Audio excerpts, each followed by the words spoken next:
In this video, we will continue to talk about materials in ENSCAPE using also SketchUp, and we're going to see how we can customize or actually create customized materials with customized textures using Pbr textures, and also we will see more parameters that we can manipulate and other concepts on materials. So in the previous video, we were in an interior and we created different effects based not on textures but on simple values and colors like transparency or reflections, or also the simple color.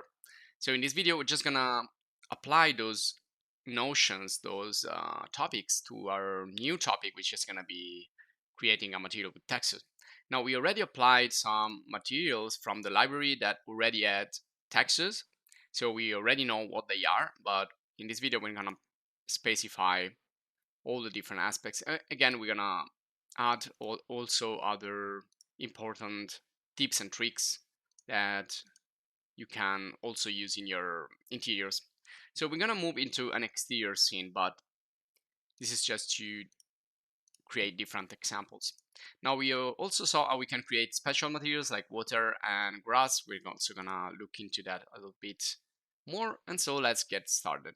I'm going to open up this lesson 6 of the ENSCAPE video course, and here we are again in SketchUp, and I will also show you some concepts about Pbr. So first of all, let's start the ENSCAPE engine here, and while this loads up, we're gonna see some theory again about materials so that we can understand how we can use Pbr materials and textures also in other software, not only in ENSCAPE. You can do this in 3ds Max with Arnold, or V-Ray or Corona for Cinema 4D or other software. So you can apply the same exact concepts also in other software, in other 3D software like Blender also, and other render engine.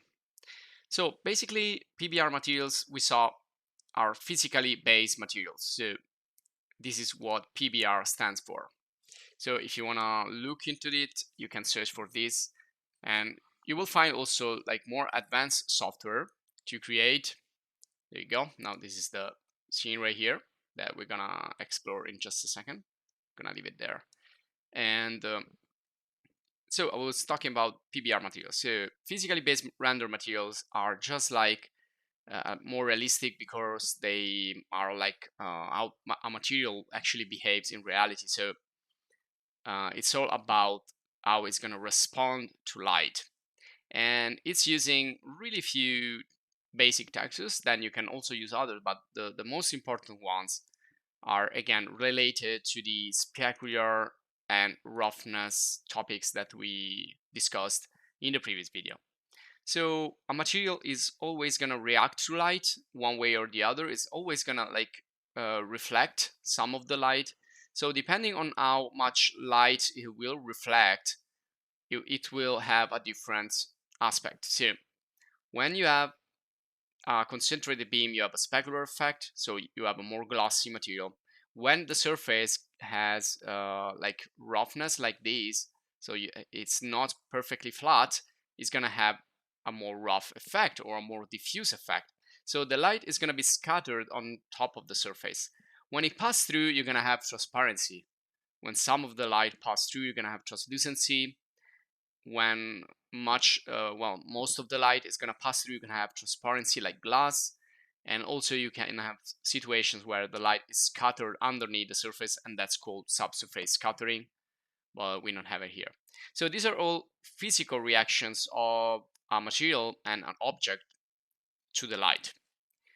So let's proceed. Here in ENSCAPE, we have Albedo Texture, which is basically the diffuse texture, or the one that represents the material in terms of colors, basically. So you have like pixelated, you have color pixels, and so when you have a wood, you're gonna have a wood image. When you have bricks, you're gonna have a brick image. So this is the most superficial effect. The normal is the next one actually, and it represents a fake 3D effect. So when you look for the normal texture, so by the way, you can look for texture just by typing texture and the name of what you're looking for, and normal. So if I'm looking for bricks, for example, I'm gonna look for texture bricks normal. And you can see this looks purplish. This is a characteristic of the normal map, but the same work is done by the bump map. So you either search for a normal or a bump.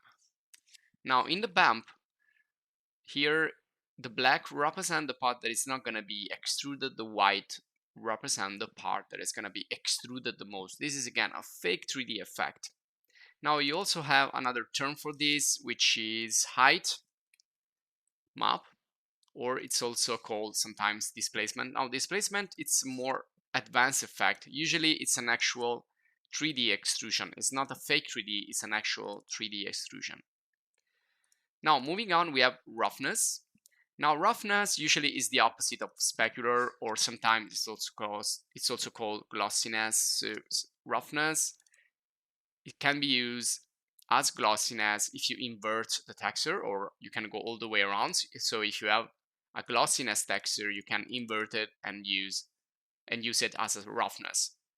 So in the roughness, let's see here, let's search for texture, roughness texture.